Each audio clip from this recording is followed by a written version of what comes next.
Olá, meus amigos, olá, minhas amigas do Legislação Integrada. Aqui quem fala é o professor Bruno Valente e nossa conversa de hoje é sobre o informativo de número 763 do STJ. Antes de começar, aquele convite de sempre para você que vem sempre aqui, mas não está inscrito no nosso canal, seja no Spotify, Deezer, Apple Podcasts, Google Podcasts ou no YouTube. Não deixa de ativar o sininho para ficar sabendo de todas as notificações. E também não deixa de nos seguir no nosso Instagram, @legislação_integrada, onde todo dia trazemos novidades. Por último, aquele convite mais especial de todos para você que ainda não conhece o Clube da Lei, que é o nosso clube de membros que dá acesso a todos os nossos materiais de legislação integrada e te dá acesso também a todos os planos de leitura. Gente, são mais de 500 leis e mais de 100 planos de leitura, planos por carreira e por edital. Além disso, sai edital novo, sempre fazemos uma análise bem completa desse edital e quase sempre é inserido um plano de leitura específico para esse edital, se estiver dentro das nossas carreiras abrangidas pela plataforma. Então, vem fazer parte, que eu te aguardo aqui nesse clube que com certeza vai fazer toda a diferença nos seus estudos. Então, sem mais delongas, vamos para o primeiro julgado do dia.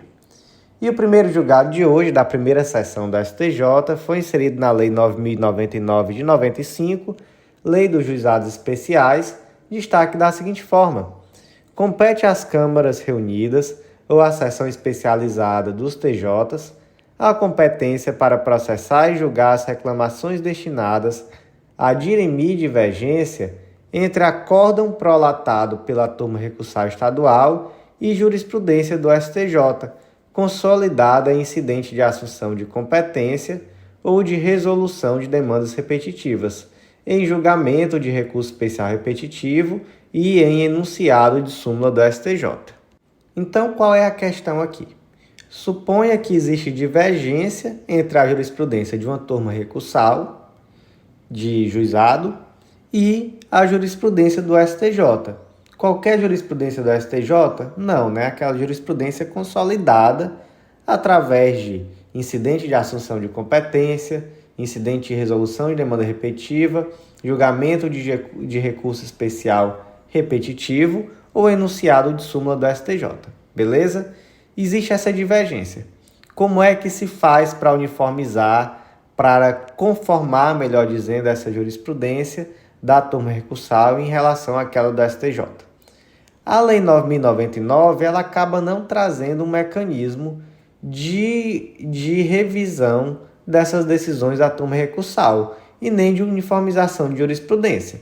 Então, coube aqui a jurisprudência trazer de que forma isso é feito, e o primeiro problema que veio foi a quem compete fazer essa adequação de jurisprudência, ao STJ ou ao Tribunal de Justiça.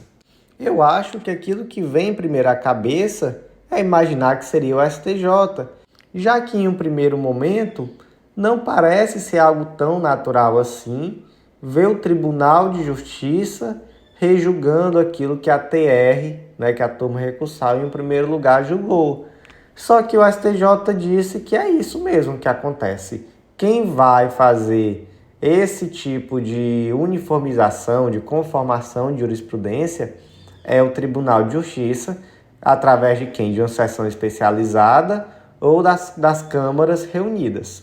Então, cabe ao Tribunal de Justiça tornar a jurisprudência da turma recursal conforme aquela jurisprudência que já está consolidada no âmbito do STJ. Qual é o instrumento processual para isso? Nesse caso aqui é uma reclamação. Inicialmente, essa reclamação era feita ao próprio STJ, existia uma resolução, que era a Resolução 12 de 2009, só que posteriormente, já no ano de 2016, essa resolução foi revogada e hoje o que existe é uma resolução do STJ de 2016, que é a resolução número 3, e ela atribui ao Tribunal de Justiça essa competência. Então, realmente, em um primeiro momento, era, como eu falei, era o STJ que julgava essa reclamação. Para mim é mais intuitivo, mas o STJ preferiu abrir mão dessa competência e nesse momento ela é do Tribunal de Justiça. Próximo julgado do dia, inserido no Código de Processo Civil, destaque da seguinte forma: não ofende o artigo 10 do Código de Processo Civil o provimento judicial que dá classificação jurídica à questão controvertida em sede de embargos de divergência. Primeiro ponto. O que diz o artigo 10 do CPC?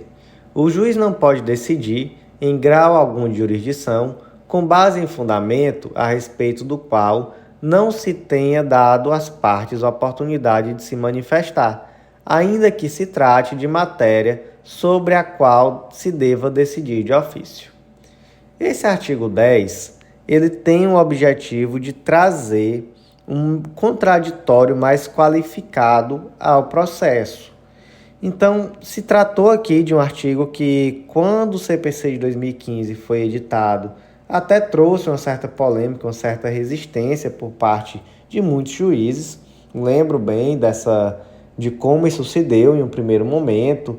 E os argumentos eram do tipo: olha, se eu posso decidir de ofício, eu ainda vou ter que abrir vista para a parte se manifestar. Isso daí vai travar o processo, vai trazer lentidão, etc. Só que aos poucos essa resistência até foi diminuindo em algum nível. Enfim, eu acho que essa é a tendência mesmo.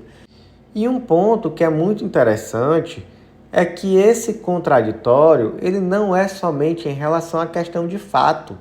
Esse contraditório ele também é em relação a questões de direito, porque muitas vezes o debate não é sobre fatos, o debate é jurídico e é necessário que se permita às partes demonstrar por que aquela lei, aquele julgado, enfim, por que aquilo não se aplica ao seu caso concreto.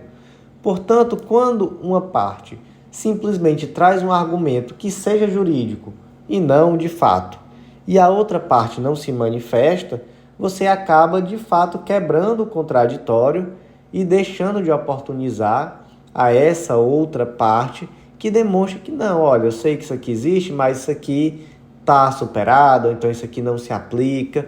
Então, enfim, o contraditório ele também vai abranger questões de direito. Agora vamos para um caso concreto, para a gente entender o que foi decidido aqui.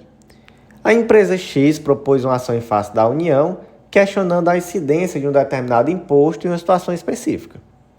Em um determinado momento do processo, foram opostos embargos de divergência, o recurso foi posto em pauta e só então a empresa X apresentou uma petição trazendo determinados atos normativos infralegais que contribuem para a procedência da sua ação.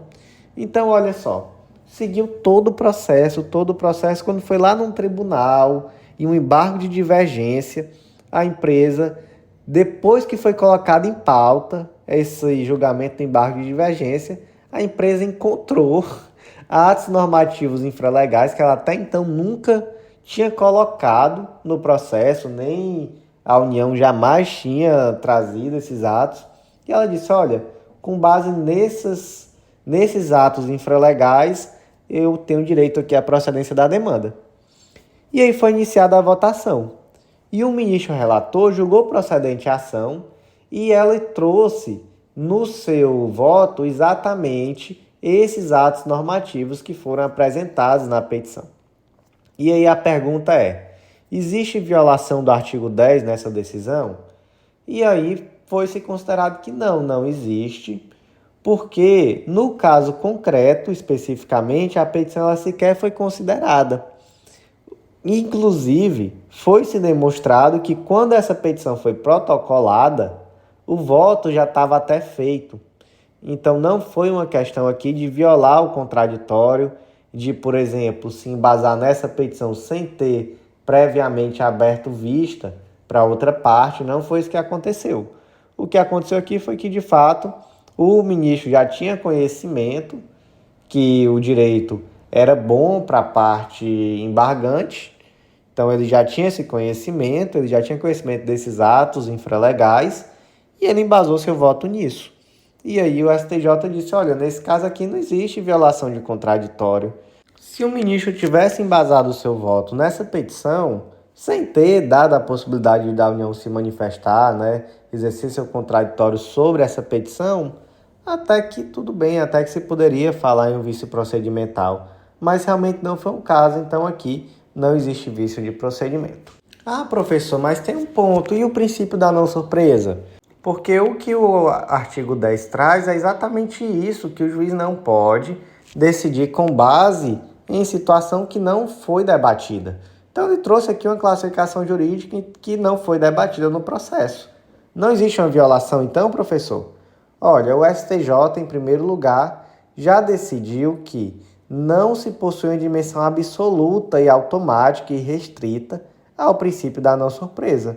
E em outro momento, ele também já decidiu que se o tribunal simplesmente dá uma classificação jurídica aos fatos controvertidos contrários à pretensão da parte com a aplicação da lei aos fatos narrados, não existe uma violação ao princípio da não surpresa. Então, na prática aqui, deram os fatos, o juiz deu o direito, houve um contraditório amplo, houve uma oportunização de trazer todos os fundamentos jurídicos.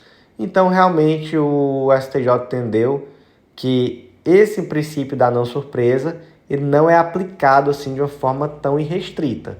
Próximo julgado do dia é da segunda sessão do STJ, inserido no Código Civil, destaque da seguinte forma: na vigência dos contratos de plano de saúde ou de seguro de assistência à saúde, a pretensão condenatória decorrente da declaração da nulidade de cláusula de reajuste nele prevista prescreve em 20 anos ou em 3 anos. 20 anos no caso do CPC de 1916, 3 anos no caso do CPC de 2002, observada a regra de transição do artigo 2028 do Código Civil. Então, o que diz o artigo 206, parágrafo 3º, inciso 4º do Código Civil, que prescreve em 3 anos a pretensão de ressarcimento de enriquecimento sem causa. É o caso aqui, professor, um enriquecimento sem causa? Né? Se está declarando a nulidade de uma cláusula de reajuste de plano de saúde. Então, se houve um reajuste indevido, além do que se deveria, houve um enriquecimento sem causa do plano de saúde. Por isso, prazo prescricional 3 anos. Certo. Mas e se tiver ocorrido antes de 2002? Antes de 2003, na verdade, que é quando entrou em vigência o Código Civil de 2002. Nesse caso, o prazo prescricional é de 20 anos, conforme o Código Civil de 1916. E aí vem a questão, tá bom, mas e se começou a correr no Código Civil de 16, mas depois chegou o Código Civil de 2002, como é que fica a situação? Aí tem uma regra de transição lá no artigo 2028. Serão os da lei anterior os prazos, quando reduzidos por este Código, se na data de sua entrada em vigor já houver transcorrido mais da metade do tempo estabelecido na lei revogada. Então, por exemplo, imagina que em 2003 já havia passado 15 anos desde a inserção da cláusula abusiva de reajuste. O consumidor ele vai ter mais quanto tempo para propor ação? Mais 5 anos. Por quê? Porque já tinha passado mais da metade e o tempo total é 20, então continua sendo 20, ele tem mais 5. Mas suponha que em 2003 já tinha passado 8 anos, desde a inserção da cláusula abusiva. Então, 8 anos é menos da metade de 20? Metade de 20 é 10, só passou 8.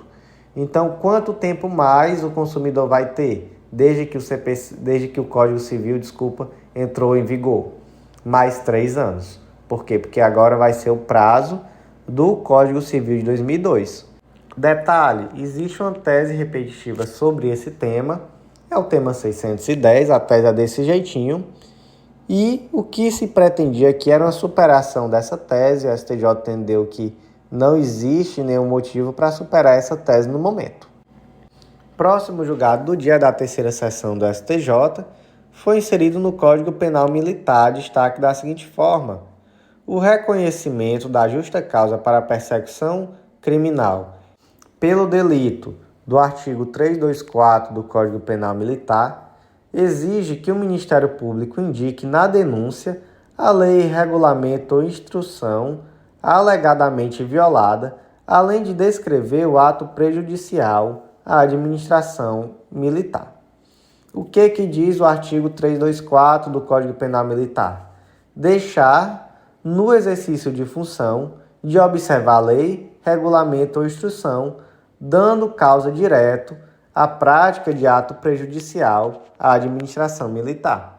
O que é a primeira coisa que se percebe ao analisar esse dispositivo? É que se trata de uma norma penal em branco. Norma penal em branco, professor? Sim, é aquela norma que, ao tipificar um crime, ela traz um preceito genérico, indeterminado ou incompleto. E onde é que você vai completar? Você vai completar através ou de outro dispositivo na mesma lei, ou de outra lei, ou até mesmo de outro ato normativo em sentido amplo. Então pode ser um decreto, pode ser uma portaria. Qual o melhor exemplo que nós temos de norma penal em branco? É o crime de tráfico de drogas. Importar, exportar, remeter, preparar, produzir, fabricar, adquirir, vender, expor, à venda, oferecer, ter em depósito, transportar, trazer consigo, guardar, prescrever, ministrar, meu Deus, é muito verbo, entregar a consumo ou fornecer drogas, ainda que gratuitamente, sem autorização ou em desacordo com determinação legal regulamentar. Então, o que está em branco aqui? Primeiro, droga. O que é droga? Quem vai determinar o que é droga é exatamente uma portaria da Anvisa que vai determinar. Isso aqui é droga, isso aqui pode, isso aqui não pode. Quais são essas determinações legais ou regulamentar? Exatamente essa normativa que vai trazer o que é droga. Então, isso aqui está em branco. Só isso aqui não condena ninguém a nada. É necessário um complemento por outro ato normativo.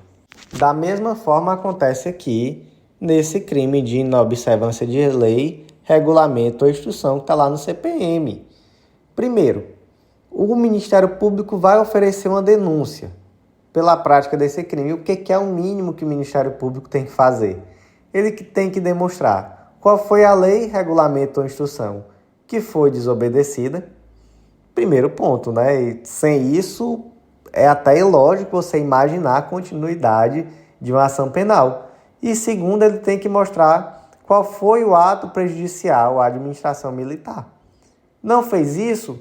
Não tem como você imaginar o recebimento de uma denúncia pela suposta prática desse crime, porque você simplesmente não demonstrou que ocorreu o crime.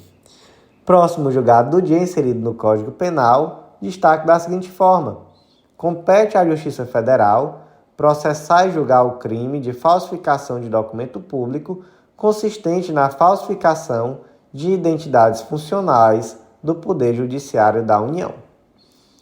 Esse crime, gente, é o crime do artigo 297 do Código Penal, falsificar no todo ou em parte documento público ou alterar o documento público verdadeiro. Temos aqui uma súmula que vai determinar a competência para julgamento desse crime. É a súmula 546 do STJ. A competência para processar e julgar o crime de uso de documento falso é firmada em razão da entidade ou órgão ao qual foi apresentado o documento público, não importando a qualificação do órgão expedidor.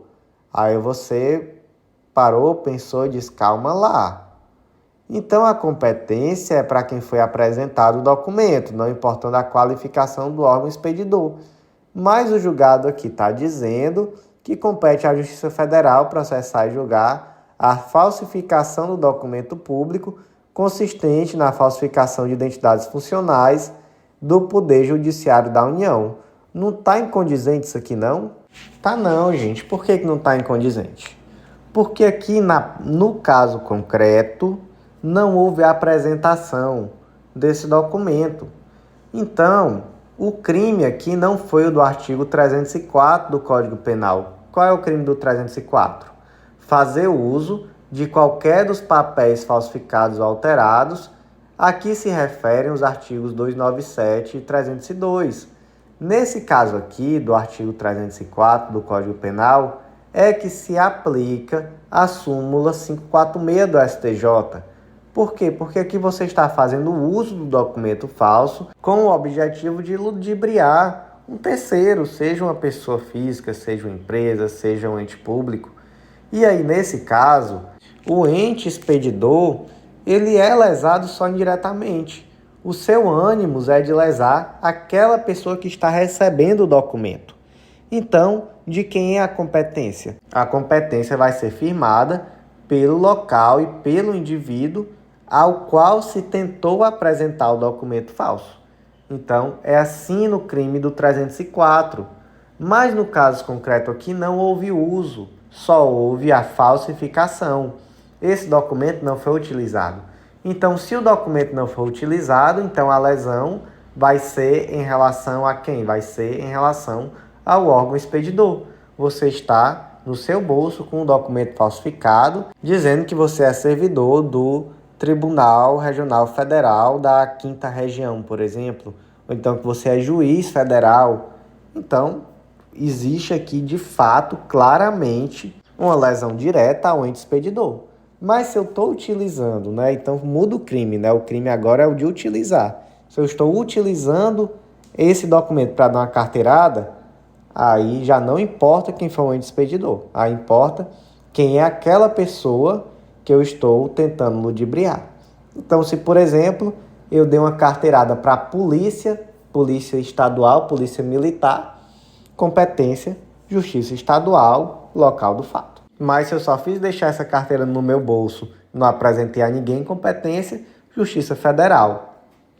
Próximo julgado do dia da primeira turma do STJ foi inserido no Código Civil, destaque da seguinte forma: aplica-se o prazo decadencial de 10 anos, nos termos do artigo 205 do Código Civil, na cobrança de taxa de ocupação do particular no contrato administrativo de concessão de direito real de uso para a utilização privada de bem público. Gente, artigo 205.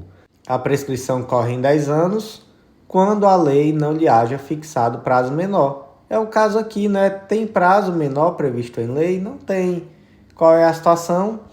É a cobrança de taxa de ocupação do particular no contrato administrativo de concessão de direito real de uso para a utilização privativa de bem público. E onde é que está prevista essa concessão? Ela está lá no Decreto-Lei 271 de 67. Ela é uma concessão, é um contrato através do qual a administração transfere o uso remunerado ou gratuito de um terreno público a particular como um direito resolúvel real para que ele se utilize para fins de urbanização, industrialização, edificação, cultivo ou qualquer outra forma de exploração de interesse social. E essa concessão de direito real de uso, ela pode ser gratuita ou remunerada. Então pode ser gratuito perfeitamente, mas também pode existir uma contraprestação. Onde é que surge o debate? Qual é a natureza dessa contraprestação? É uma natureza tributária? Não, não é uma natureza tributária, porque ela não está atrelada a uma atividade administrativa específica, como poder de polícia, prestação de serviço público, enfim, nada disso. Ela não se enquadra como uma taxa, como um preço público. Ela é uma contraprestação decorrente de um direito real. Qual o impacto disso? O impacto é que, se tratasse aqui de uma contraprestação de natureza tributária, o prazo prescricional seria aquele de 5 anos, que está previsto no Decreto 20.910 de 32, aquele decreto do prazo quinquenal. Como a natureza não é tributária, então não é possível aplicar o Decreto 20.910 ao caso concreto. Portanto, resta o quê? Resta a regra geral do Código Civil, que é o prazo de 10 anos. Então, só para fixar, concessão de direito real de uso pode ser gratuita, remunerada. Se for remunerada, essa remuneração não tem natureza tributária. Como não tem natureza tributária, não há o prazo da prescrição quinquenal, então você vai para a regra geral do Código Civil, prescreve em 10 anos, artigo 205. Próximo julgado do dia da segunda turma do STJ foi inserido na Lei nº 8.212 de 91, que é a lei que trata sobre normas gerais sobre a Seguridade Social, e o destaque ficou da seguinte forma: os valores descontados dos empregados relativos à participação deles no custeio de vale-transporte, auxílio alimentação, não constam no rol das verbas que não integram o conceito do salário de contribuição listadas no parágrafo 9º do artigo 28 da Lei 8.212 de 91, razão pela qual devem constituir a base de cálculo da contribuição previdenciária de terceiros e do SAT-RAT a cargo da empresa. Vamos lá, salário de contribuição. O conceito do salário de contribuição está no artigo 28 e ele vai ser diferente em relação ao trabalhador empregado e trabalhador avulso, em relação ao trabalhador doméstico, ao contribuinte individual e ao segurado facultativo. Mas vamos aqui para o conceito em relação ao empregado e trabalhador avulso. Está no 28, inciso 1. É a remuneração auferida em uma ou mais empresas, assim entendida a totalidade dos rendimentos pagos, devidos ou creditados a qualquer título, durante o mês, destinados a retribuir o trabalho, qualquer que seja a sua forma, inclusive gorjetas, ganhos habituais sob a forma de utilidades e os adiantamentos decorrentes de reajuste salarial, quer pelos serviços efetivamente prestados, quer pelo tempo à disposição do empregador ou tomador de serviço nos termos da lei ou do contrato, ou ainda de convenção ou acordo coletivo de trabalho ou sentença normativa. Em resumo, salário de contribuição é o rendimento, é a remuneração auferida e é a base de cálculo da contribuição previdenciária. Certo. E o que é que integra o salário de contribuição? Aí temos o artigo 28, vai dizer o que é que integra, é isso daí que a gente leu, é a remuneração quase que como um todo. E o artigo 28, parágrafo 9º, vai dizer que não integra o salário de contribuição para fins desta lei exclusivamente, ou seja, um rol exaustivo, com todas as verbas que não vão integrar o salário de contribuição. Esse rol exaustivo tem várias alíneas, vai até a linha Z e depois ainda tem a linha AA. Então, são vários valores que, de fato, não integram o salário contribuição. Se você quiser dar uma olhada, você pode ir até a Lei 8.212 e ler essas alíneas. Então, natureza do rol exaustiva, natureza exaustiva. Não está no rol, integra o salário de contribuição. E aí vem a pergunta, vale transporte e auxílio alimentação integram o salário contribuição? Integram. Por quê? Porque não estão no rol. Essa foi a decisão do STF aqui no informativo 763. Próximo julgado do dia inserido no Código de Processo Civil, destaque da seguinte forma. A decisão que declara a inexigibilidade parcial da execução é recorrível mediante agravo de instrumento, configurando erro grosseiro a interposição de apelação, o que inviabiliza a aplicação do princípio da fungibilidade recursal. Então vamos lá. Processo sentenciado, iniciou um cumprimento de sentença. Vamos aqui para o artigo 525. Transcorrido o prazo previsto no artigo 523 sem o pagamento voluntário, inicia-se o prazo de 15 dias para que o executado, independentemente de penhora ou nova avaliação, apresente nos próprios autos a sua impugnação. Ok? Apresentou a impugnação. Imagina que essa impugnação foi parcialmente acolhida, de tal forma que a execução foi parcialmente extinta. Se foi parcialmente extinta, isso significa o quê? Que a execução continua, o cumprimento de sentença continua. Qual é o recurso cabível em face dessa decisão? Que tão somente extinguiu parcialmente a execução, é o agravo de instrumento. E se a decisão tiver extinto completamente a execução? Nesse caso, qual vai ser o recurso cabível? Apelação. Simples, né, gente? Intuitivo. Extinguiu completamente? Apelação. Não extinguiu completamente? Agravo de instrumento. Ah, mas eu interpus uma apelação contra a decisão que extinguiu somente parcialmente. E aí, é possível aplicar o princípio da fungibilidade recursal? Não. Por quê? Porque o STJ considera isso um erro grosseiro.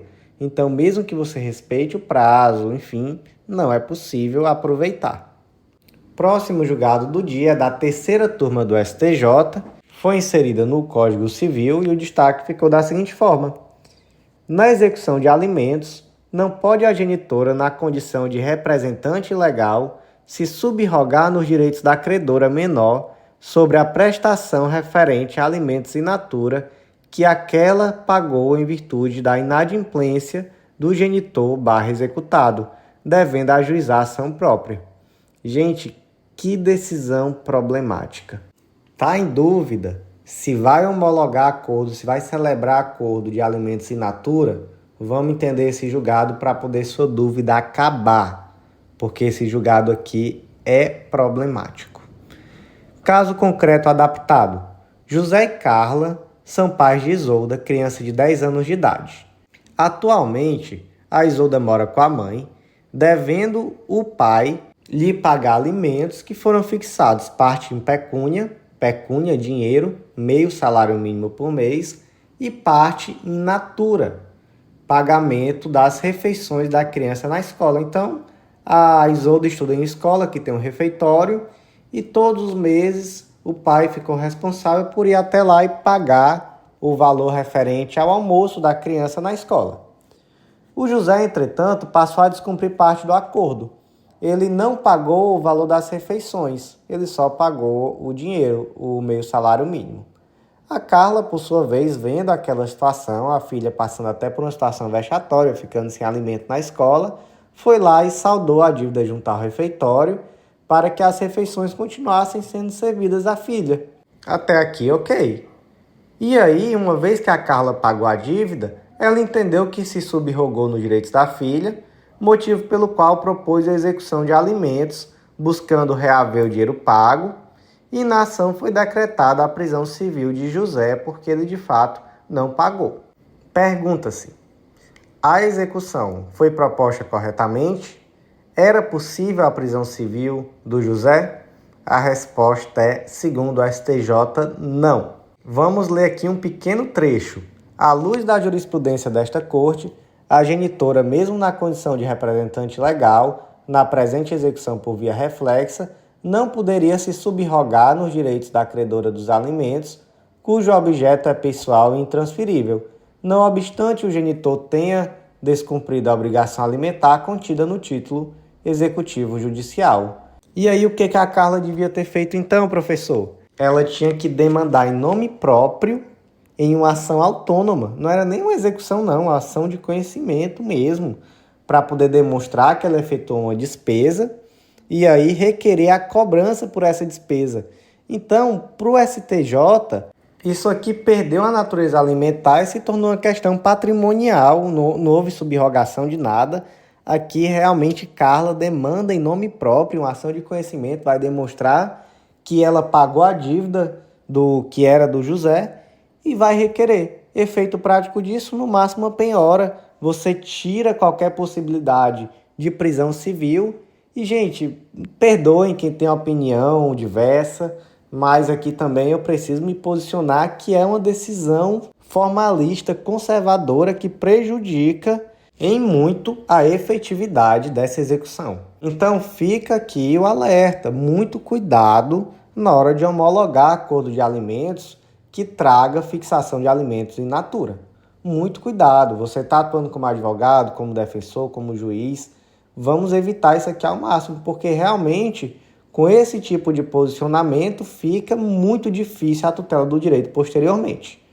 Próximo julgado do dia, inserido no Código de Processo Civil, destaque da seguinte forma: é possível a conversão da prisão civil em regime fechado em virtude de dívida de natureza alimentar para regime domiciliar quando a devedora de alimentos for responsável pela guarda de outro filho de até 12 anos de idade. Então, continuamos aqui a falar de alimentos. Vamos lembrar que lá no 528, parágrafo 3º, é o rito da prisão civil, então você consegue executar alimentos e podendo ser decretada, inclusive, a prisão civil do devedor de alimentos pelo prazo de 1 a 3 meses. Essa prisão civil, ela tem um caráter coercitivo, então ela não tem um caráter punitivo, o objetivo não é punir o pai ou a mãe que deixou de pagar alimentos, mas sim coagi-lo a efetuar essa regularização. E aqui é uma situação bem interessante, porque normalmente quem é executado é o pai, né? Quase sempre, 99% das vezes, é o pai que paga os alimentos. Nesse caso aqui era a mãe. E aqui nós temos também um debate que é interessante. Como é cumprido? É em regime fechado? Tem progressão de regime? Gente, é em regime fechado, inteiramente fechado. Não é igual no processo penal. Então aqui realmente não existe em regra essa questão da prisão domiciliar, da progressão de regime, apesar de que na pandemia, principalmente, a gente viu muita decisão possibilitando prisão domiciliar. Mas aqui, como era uma situação de uma mãe executada, essa mãe tinha outro filho que tinha menos de 12 anos de idade, aí essa mãe requereu que fosse aplicado aqui a regra que está lá no Código Penal, no artigo 318, inciso 5, que esse dispositivo traz a possibilidade da mãe, que tem filho de até 12 anos de idade, cumprir essa pena em regime domiciliar. E aí se pergunta, é possível aplicar essa regra, que é do Código de Processo Penal, a uma prisão civil decorrente da dívida de alimentos? A STJ entendeu que é possível. Então, nesse caso concreto aqui, se permitiu que essa mãe, que estava devendo alimentos, cumprisse em regime domiciliar. Próximo julgado do dia, inserido no Código de Processo Civil, destaque da seguinte forma: ainda que se trate de processo eletrônico, a publicação da decisão no órgão oficial somente será dispensada quando a parte estiver representada por advogado cadastrado no sistema do Poder Judiciário, ocasião em que a intimação se dará de forma eletrônica. Certo, o destaque fala sobre réu-revel? Fala não, né? Mas o julgado é sobre isso. Então, um daqueles destaques que poderia estar espelhando melhor aquilo que foi decidido no julgado. Mas, enfim, aqui a gente debate também o julgado, não fica só no destaque, portanto, não haverá nenhum prejuízo. Como é que funcionava a intimação do réu-revel lá no Código de Processo Civil de 73? Estava no artigo 322. Contra o rével que não tenha patrono nos autos, correrão os prazos independentemente de intimação a partir da publicação de cada ato decisório. E aí o STJ, interpretando isso, passou a entender que os prazos contra o réu-revel sem advogado constituído partiam exatamente dessa publicação em cartório de cada ato decisório. Então não havia necessidade de publicar na imprensa oficial. E o CPC de 2015? Aí ele mudou essa sistemática. Ele, em atenção aos princípios do contraditório, da publicidade, ele trouxe aqui uma mudança no sentido de que passou-se a exigir a publicação do ato decisório na imprensa oficial para que se inicie o prazo processual contra o rével. Mas isso tem um detalhe, isso é quando não tem advogado constituído nos autos. Porque se ele tem advogado constituído nos autos e é processo eletrônico, então muitas vezes essa intimação se dá pelo próprio sistema. Aí não é necessária a publicação na imprensa oficial. Professor e rével tem advogado, gente? O rével pode entrar no processo a qualquer momento. A questão é que ele pega o processo na fase em que o processo se encontra. Ele não vai ter como debater nada que já aconteceu. Ele pega daquele jeito que está.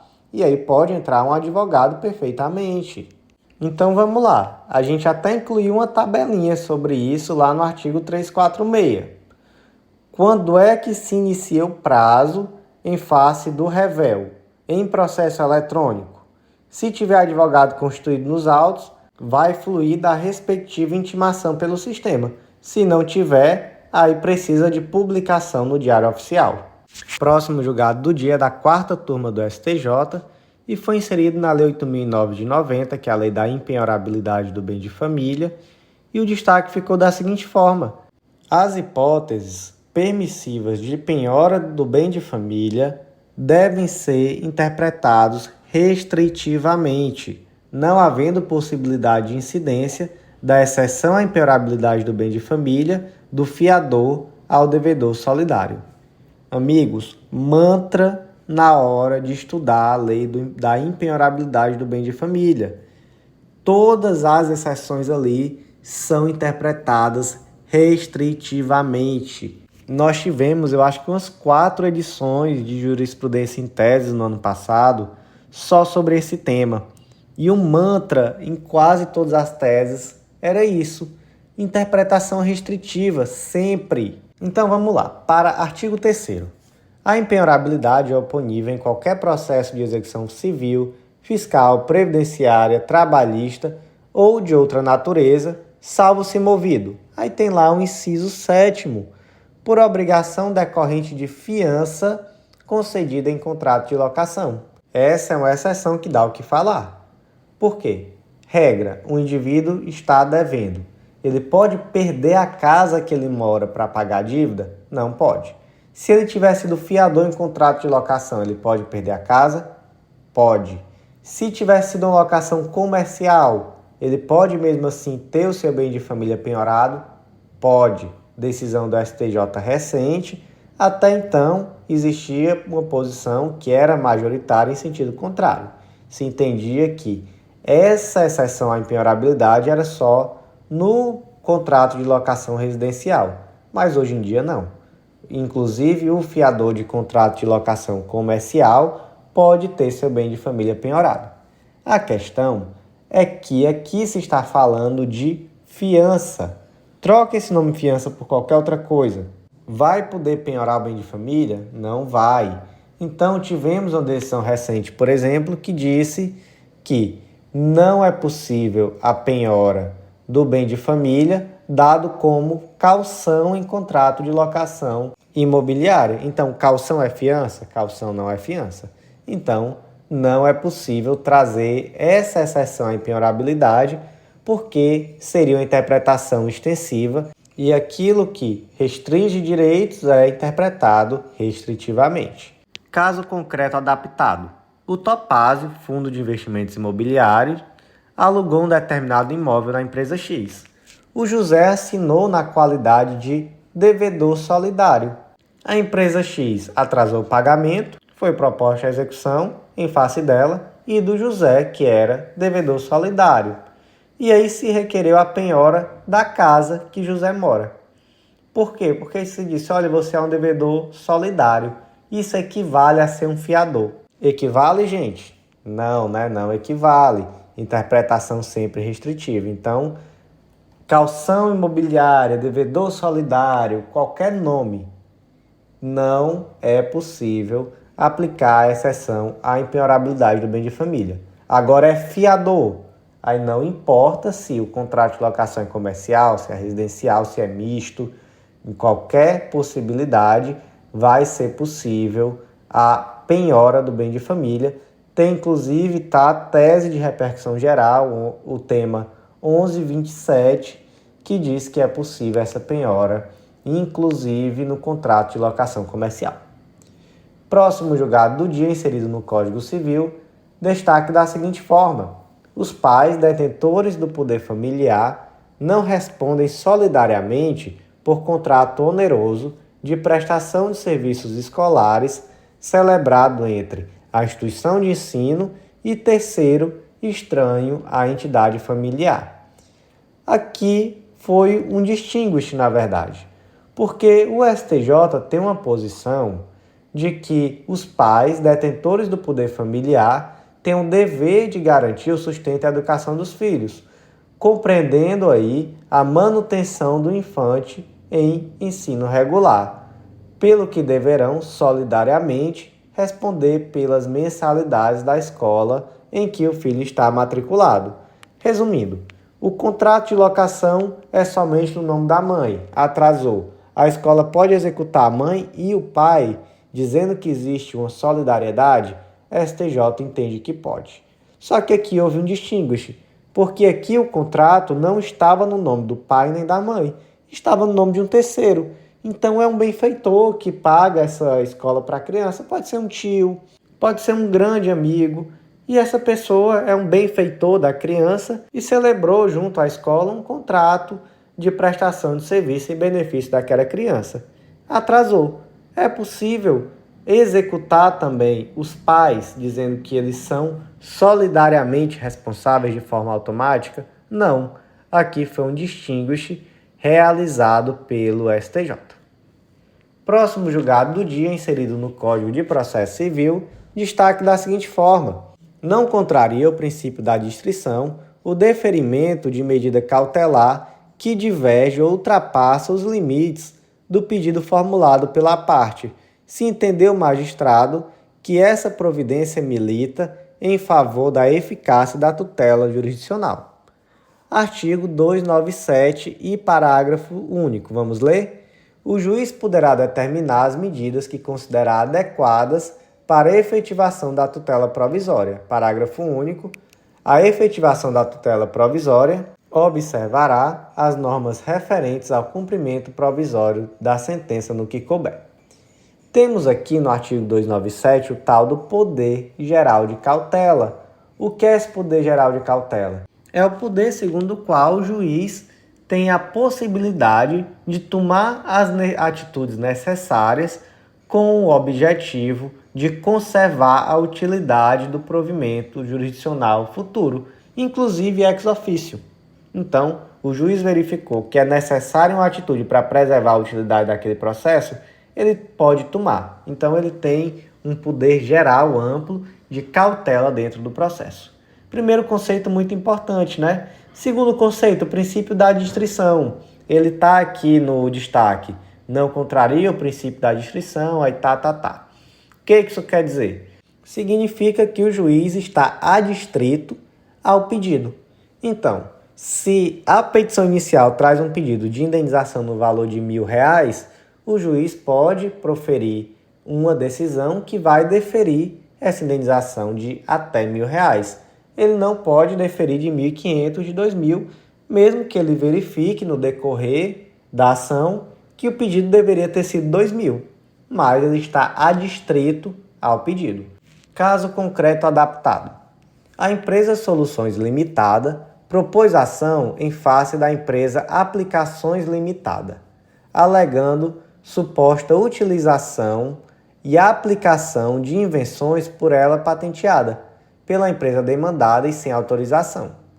Dentre os requerimentos, há pedido de cautelar, que essa cautelar é de abstenção total do uso das invenções que são objeto do litígio. Então, as Soluções LTDA disse, olha, a Aplicações Limitada está se utilizando das minhas invenções, essas invenções são patenteadas. Senhor juiz, cautelarmente, por favor, determine que a empresa Aplicações Limitada se abstenha de utilizar essas invenções. O juiz, por sua vez, não deferiu essa cautelar desse jeito. Ele deferiu uma cautelar alternativa. Ele disse, olha, Aplicações Limitada, você não precisa parar de utilizar a patente agora, mas você vai ter que remunerar a empresa Soluções Limitada pelo uso da marca. Por quê? Porque você está aqui enriquecendo indevidamente e nesse momento você vai ter que pelo menos remunerar, mesmo que ao final eu entenda que você nem sequer vai poder usar. Por que eu não vou decidir agora que você vai ter que parar de usar? Porque eu entendo que nesse momento seria um dano muito mais grave, muito mais irreversível.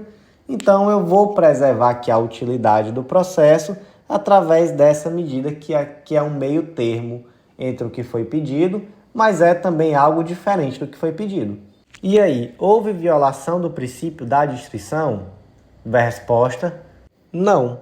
Por que não existiu? Porque nesse momento processual, o juiz ele tem esse poder geral de cautela e ele pode tomar aquelas medidas que são necessárias à manutenção da utilidade do processo. Então, foi uma medida necessária à manutenção da utilidade do processo, foi uma medida que foi mais proporcional do que aquilo que foi requerido e plenamente possível. Ao final, em um provimento jurisdicional final, aí esse princípio da distrição ao pedido ele se coloca de uma forma muito mais rígida.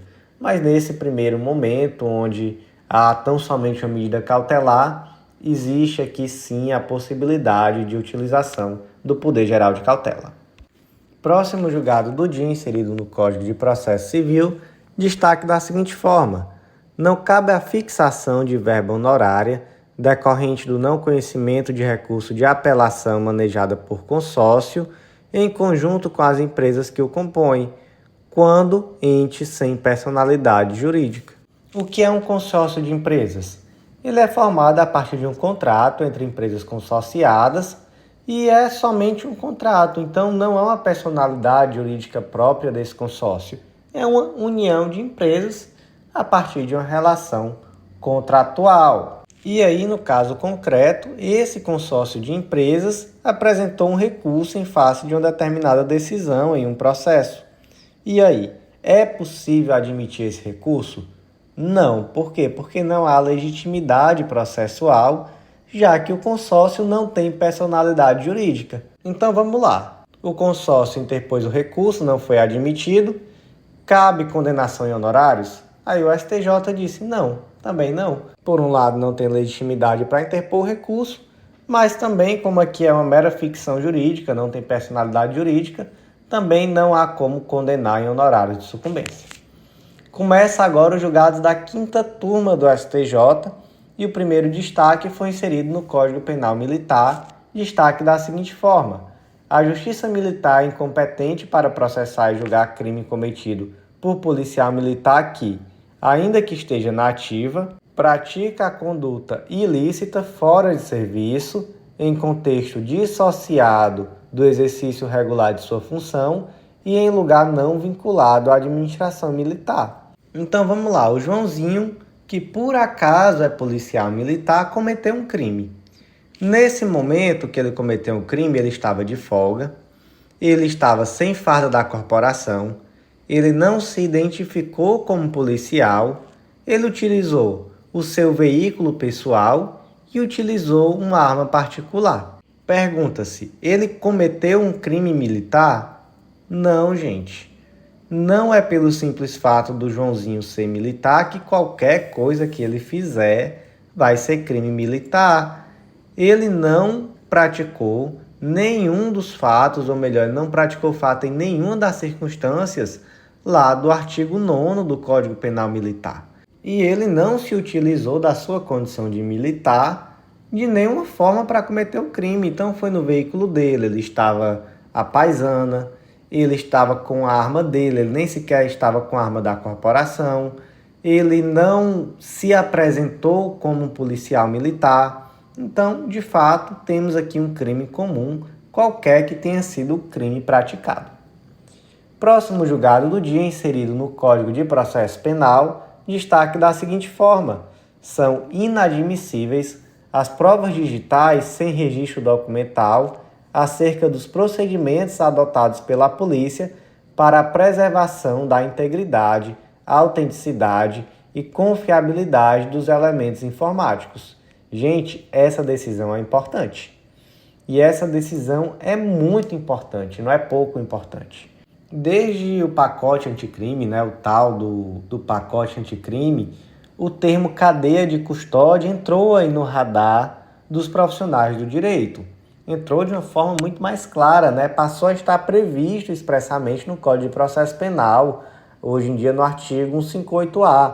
Considera-se cadeia de custódia o conjunto de todos os procedimentos utilizados para manter e documentar a história cronológica do vestígio coletado em locais ou em vítimas de crimes para rastrear sua posse e manuseio a partir de seu reconhecimento até o descarte. Para que serve essa cadeia de custódia? Ela serve para garantir que aquele documento é confiável. É o tal do princípio da mesmidade. Então, através do cumprimento desses procedimentos que estão lá no Código de Processo Penal, você consegue garantir que aquela prova é a mesma prova que foi naquele primeiro momento coletada lá no local do crime, que foi conservada adequadamente durante toda a instrução e que ao final há uma segurança de que essa prova é autêntica. É a lei da mesmidade. Mesmidade, vem de mesmo, é o mesmo documento. E por que que esse julgado aqui é interessante? Primeiro porque ele trata de cadeia de custódia, que já é um tema muito vivo, um tema muito importante. Mas, acima de tudo, ele trata da cadeia de custódia em provas digitais. Então, nesse julgado, o STJ disse, olha, inclusive em provas digitais, é necessária a demonstração da aplicação do princípio da mesmidade. E isso se dá através de uma preservação da cadeia de custódia. Esse julgado nos introduz a um conhecimento que é muito interessante, que é muito importante no momento de verificar essa autenticidade do documento, essa preservação da autenticidade do documento durante todas as etapas do processo, através do chamado algoritmo hash. Por essa técnica, é possível verificar que cada documento tem uma assinatura digital única, através da quantidade de bits que representam esse documento. Então, qualquer mínima alteração no documento vai representar lá na ponta uma modificação da quantidade de bits. E esses hashes, eles são exatamente determinados pelo número de bits em cada uma das saídas. Complexo, né, gente? Mas é dessa forma que se verifica a autenticidade de um documento, preservando a cadeia de custódia desse documento digital. E no caso concreto aqui, o que aconteceu? Basicamente foram copiados documentos do computador do réu e nesse momento não houve uma preocupação de verificar se esses documentos estavam vindo de forma integral, enfim, simplesmente foi copiado e quando chegou lá na ponta não foi possível de nenhuma forma garantir que aquele documento que na última etapa do processo estava sendo periciado era o mesmo documento que foi retirado do computador do réu lá no começo. Por quê? Porque não foi feito esse espelhamento, não se verificou se a quantidade de bits batia, se a quantidade de hashes batia. Então, realmente, lá no final existia um documento, mas não existia nenhum meio técnico de demonstrar, de dizer, sem sombra de dúvida, que esse documento que estava lá na ponta sendo periciado era o mesmo que foi lá no começo retirado do computador. E aí o que o réu disse? Disse, olha, houve uma quebra da cadeia de custódia, você não tem como me condenar com base nesse documento que você não tem nunca como saber se foi autêntico. Por quê? Porque nenhuma providência para garantir a autenticidade foi tomada. Veja só que interessante, porque é uma situação aqui muito palpável, né? Eu vejo isso aqui de uma forma muito... Isso aqui pode acontecer no dia a dia, em um processo de uma forma muito comum, muito tranquila. Então, é um julgado muito importante e que nos desperta essa necessidade de ter atenção em relação à cadeia de custódia também em documentos digitais. O último julgado do dia da sexta turma do STJ foi inserido no SINASE, destaque da seguinte forma: tendo a medida socioeducativa atingido a sua finalidade, é inviável manter a execução apenas pela menção genérica à insuficiência do tempo de acautelamento do adolescente. Vamos lá, primeiro de tudo, artigo 46, inciso 2º do SINASE. A medida socioeducativa será declarada extinta pela realização de sua finalidade. Professor, mas não deu prazo ainda, enfim, cumpriu a finalidade, verificou-se que cumpriu a finalidade, extinta. Vamos lá. Quais são os objetivos da medida socioeducativa? Artigo 1º, parágrafo 2º do SINASE, responsabilização do adolescente quanto às consequências lesivas do ato infracional, sempre que possível incentivando sua reparação, e integração social do adolescente e garantia de seus direitos individuais e sociais por meio do cumprimento do PIA, Plano Individual de Atendimento, e desaprovação da conduta infracional, efetivando as disposições da sentença como parâmetro máximo de privação de liberdade ou restrição de direitos, observados os limites previstos na lei. Então temos aqui uma finalidade, temos aqui objetivos, tanto de responsabilização, de desaprovação da conduta, mas sobretudo de integração social do adolescente e garantia de seus direitos individuais e sociais.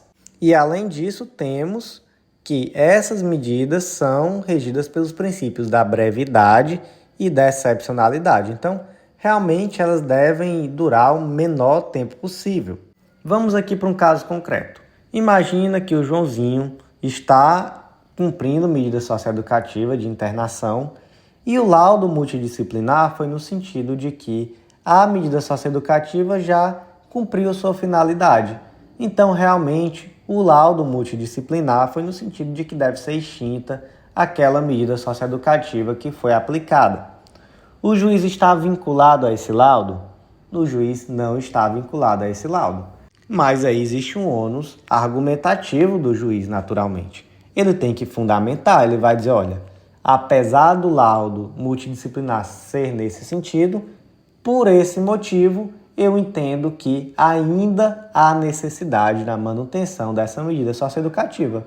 No caso concreto, entretanto, o juiz fundamentou a manutenção tão somente em uma genérica insuficiência do tempo. Ele disse, olha, foi pouco tempo, precisa ficar mais. Isso daí é suficiente para manter essa medida socioeducativa? Gente, isso aqui é o contrário, né? O princípio aqui é o da brevidade e o da excepcionalidade. Então, o juiz não pode simplesmente, por uma decisão genérica, dizer foi pouco tempo, principalmente se tem um laudo multidisciplinar afirmando que as finalidades dessa medida já foram atendidas. Então, nesse caso concreto aqui, se entendeu que o juiz tem um ônus argumentativo e uma mera menção genérica à insuficiência de tempo não é suficiente para manter uma medida socioeducativa quando existe um laudo multidisciplinar em sentido contrário. Então, meus amigos, por hoje foi isso. Agradeço a vocês que ouviram até o final. Fico muito feliz de fazer parte da vida de vocês, levando esse conteúdo, levando esse aprendizado e espero de verdade que eu esteja contribuindo com cada um de vocês. Então, quem puder, quem está gostando, não deixa de compartilhar com os amigos e não deixa também de conhecer nosso clube, o Clube da Lei. Tenho certeza que eu vou poder contribuir mais ainda para esse estudo de vocês, para essa atualização jurídica, para essa aprovação, enfim, qualquer que seja o seu objetivo, se é no concurso público, se é na advocacia e etc. Então, eu aguardo vocês no próximo podcast e aguardo também no Clube da Lei. Até lá!